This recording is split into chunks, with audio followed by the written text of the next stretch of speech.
So I got in the nice little Sunday evening mow here.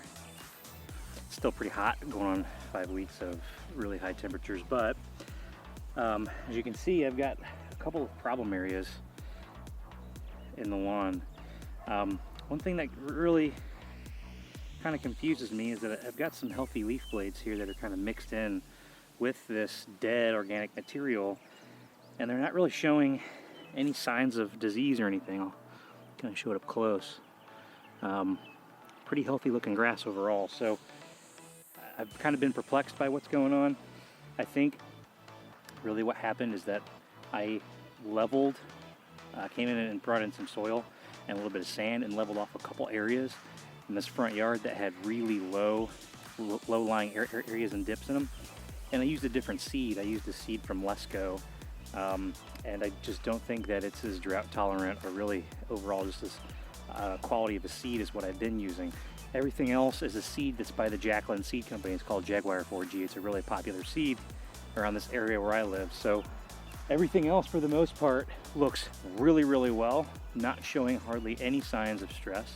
Although this seed that I got from Lesco is dying on me. So my renovated areas just don't look very good. It could have just been that the grass also was just not hardy. I just planted it last fall. It may not have been, you know, a little immature for the type of temperatures that we've been having. I don't really know. I'm not an expert on it. So we're going to thin these areas out with the trusty groundskeeper rake. And I'm going to come through with a product that has molasses in it. And molasses is really good for breaking down organic matter. Wherever you've got a lot of this kind of dead, organic, sort of dead grass just kind of buried underneath the canopy. It happens a lot when you have really thick turf, is that you get a lot of organic matter. So the molasses helps break that down by using high carbohydrates and the heat to break down the grass. So we'll go ahead and we'll pull this stuff out as much as we can, and then we'll go over it with the molasses and see how that works.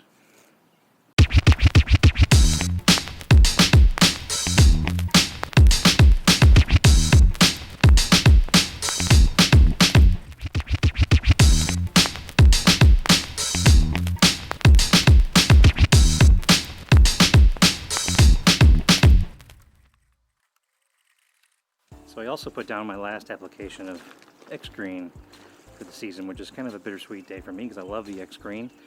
And those of you that have been following along know that I have been spoon feeding the X-Green at a quarter pound of nitrogen all year. So I got about 6 applications and did that over the course of the last 3 months of putting the X-Green out. So my take on putting the fertilizer out in the summer is that it's, you know, totally fine to do that as long as you're using something with low nitrogen. So since I've been doing a quarter pound of nitrogen every 2 weeks, it's actually been helping the grass kind of gradually get the nutrients that it needs, other than just dumping a bunch of nitrogen down all at one time.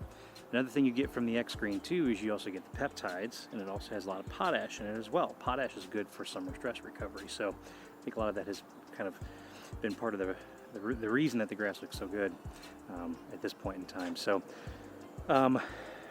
unless I really need to, I'm not going to put any more granular fertilizer down for the rest of the year, probably until fall, around September, now that I'm done with the X-Green. If the lawn looks like it needs a little bit of nitrogen, I've got some liquid products I can use in between. So I guess we'll just wash the lawn and we'll see. The molasses product that I'm using is BioMP. You saw the intro video for BioPro, then you saw that I'm using it in the application now. BioMP is really good for breaking down the organic matter. If you have a thatch problem, the molasses and the BioMP is really good for that.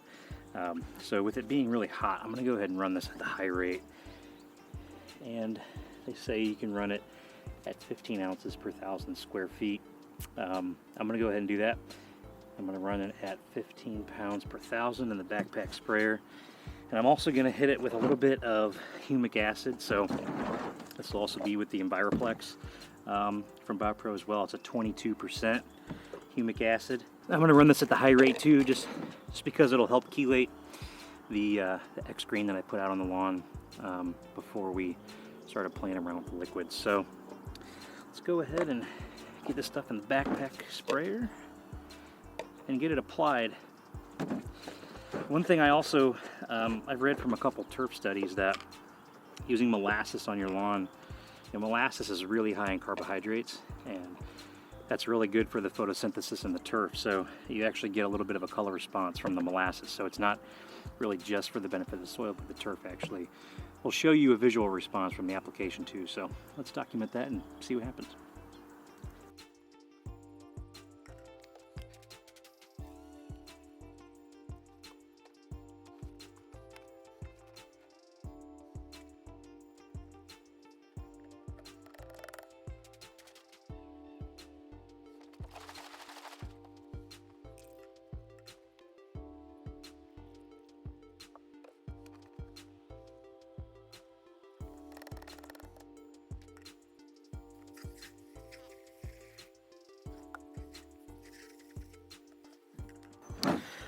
Probably shouldn't fail to mention too, on the BioMP you do get a little bit of micronutrients on there.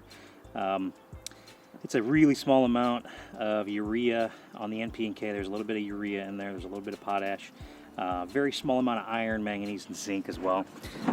And a little bit of organic acids in there. Some citric acid for the chelation process. So before I put my fertilizer in here, I had about 2 gallons of water in. I'm going to fill the rest, and then we're going to go ahead and go spray the lawn. So let's go ahead and let's get the stuff out on the lawn. Now this is going to be a soil application, so this would be one of those times where you could use an ortho sprayer for this.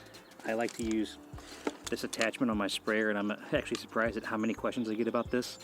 This is just a standard pistol grip type sprayer with a threaded connection on there. I actually did a review on the Tornado backpack sprayer and this particular nozzle. I'll link that video in the description below in case you guys have more questions or maybe you're wondering more about this type of applicator. Basically, this pistol grip handle, it applies more pressure so I can get the solution down past the grass blades and towards the soil surface. So that's really the main benefit to this. So I'm going to go ahead. Now I'm going to go ahead and get the application in before it starts getting dark here. So if you guys have any questions, feel free to drop those in the comment section below. I will link a video to that, to the review on this particular sprayer in the description. So I do appreciate everybody sticking around. Thanks for watching, and we'll see you next time.